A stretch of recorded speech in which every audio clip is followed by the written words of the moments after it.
अन्तिम चरण गार्जा खिचेपछि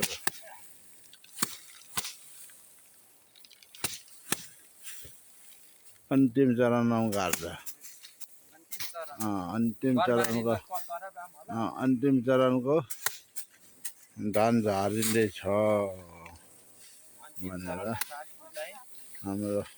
अब 11 बाँकी छ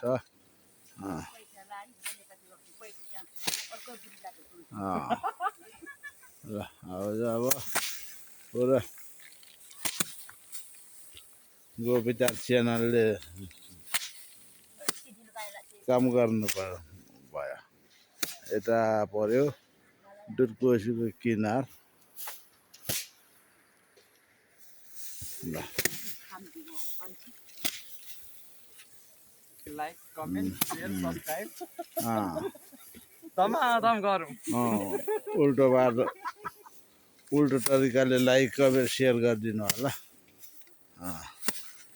होला माइला बाउलाई सेलिब्रेटी बनाऊ कति ल